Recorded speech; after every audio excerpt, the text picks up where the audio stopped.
ঘূর্ণিঝড় এখন পর্যন্ত যে আছে কিন্তু বাংলাদেশের উপকূল থেকে এখনও 400 থেকে 450 কিলোমিটার দক্ষিণ পশ্চিম অবস্থান করছে। কিন্তু আরও উত্তর দিকে অগ্রসর হয়ে বাংলাদেশের উপকূলের দিকে আসার সম্ভাবনা রয়েছে এবং সে আরও শক্তিশালী হওয়ার সম্ভাবনা আছে। এটি আগামীকাল দুপুরের পর থেকে এর যে ঘূর্ণিঝড়ের যে অগ্রভাগ সেই অগ্রভাগের প্রভাব শুরু হয়ে যেতে পারে এবং আগামীকাল যে এর কেন্দ্র সে কেন্দ্র হয়তো সন্ধ্যা নাগাদ বাংলাদেশ উপকূল অতিক্রম করার সম্ভাবনা আছে। হ্যাঁ, ধন্যবাদ। ঘূর্ণিঝড়ের জন্য আমরা যে বন্দরগুলোর জন্য যে সতর্কতা 3 নম্বর স্থানের সতর্কতার সঙ্গে জারি করেছিলাম, সেই সংকেতের পরিবর্তে বিশেষ করে পায়রা এবং মংলা সমুদ্র বন্দরকে 3 নম্বর স্থানের সতর্কতা সংকেতের পরিবর্তে আমরা 7 নম্বর বিপদ সংকেত দেখিয়ে যেতে বলেছি। আর চট্টগ্রাম এবং কক্সবাজার সমুদ্র বন্দরকে 3 নম্বর সতর্কতা সংকেত নামিয়ে তার পরিবর্তে 6 নম্বর বিপদ সংকেত দেখিয়ে যেতে বলেছি।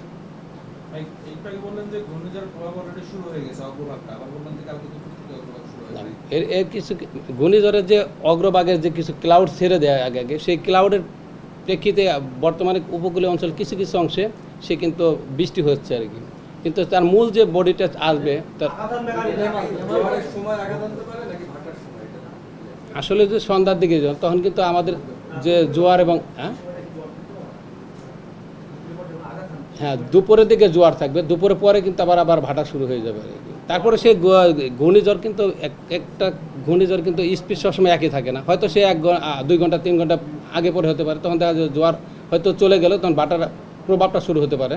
কিন্তু বিকালের দিকে কিন্তু যেসব অঞ্চলে আমাদের এখন পর্যন্ত আমাদের যে ঘূর্ণিঝড় যে উপকূলগুলো অতিক্রম করার সম্ভাবনা আছে ওইসব অঞ্চলে কিন্তু তখন ভাটার একটা সম্ভাবনা বেশি থাকবে। এখন পর্যন্ত ঘূর্ণিঝড় যে তার যে গতিপথ দেখানো হচ্ছে এখনও, সে কিন্তু ওই সাগর আইল্যান্ড, বিশেষ করে পশ্চিমবঙ্গের সাগর আইল্যান্ড এবং বাংলাদেশের খেপুপাড়ার মাঝখান দিয়ে অতিক্রম করার সম্ভাবনা এখন পর্যন্ত আছে। হ্যাঁ, ঢাকায় এর প্রভাবে বৃষ্টিপাত হবে কালকে থেকে। আজও কিছু বৃষ্টিপাত শুরু হয়েছে, তবে আগামীকাল থেকে এর বৃষ্টির প্রবণতা বেড়ে যাবে। ঢাকাতে আমরা বৃষ্টিপাত পাবো।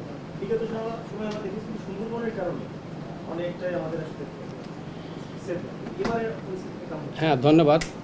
ঘূর্ণিঝড় কিন্তু যখন উপকূল অতিক্রম করে তখন কিন্তু সে যে তার যে ক্ষতিকর যে দিকগুলো, সে সাধারণত প্রচুর বাতাস থাকে, সেই সাথে প্রচুর বৃষ্টিপাত হতে থাকে এবং তার জলোচ্ছ্বাস হয়ে থাকে।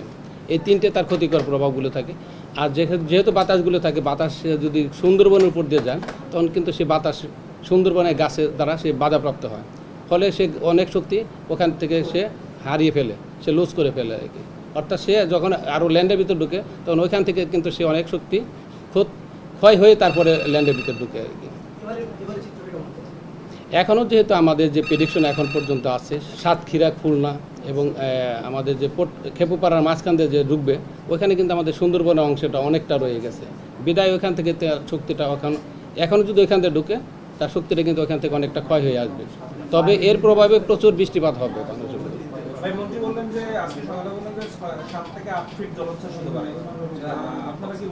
না, ধন্যবাদ। আমরা এখন পর্যন্ত বলছি কিন্তু এটা সাধারণ একটা ঘূর্ণিঝড়। এখন পর্যন্ত আমাদের যে প্রেডিকশন এখন পর্যন্ত তার যে শক্তি সাধারণ একটা 62 থেকে 88 কিলোমিটার পর্যন্ত এর হলো মানে গতিবেগ থাকার সম্ভাবনা আছে।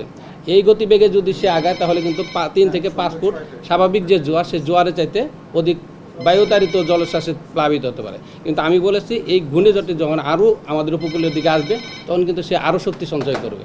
শক্তি সঞ্চয় করে সে যখন সিভিয়ার সাইক্লোনিক স্টর্ম হবে তখন কিন্তু তার জলোচ্ছ্বাসের পরিমাণে তখন বেড়ে যাবে। সেজন্য আমরা আগামীকাল আমরা একে পর্যবেক্ষণে রাখবো এবং আগামীকালও আমরা একে দেখবো যে সে আরও সিভিয়ার দিকে চলে যাচ্ছে কিনা, তখন কিন্তু তার জলোচ্ছ্বাসের প্রবণতাও বেড়ে যাবে আর কি।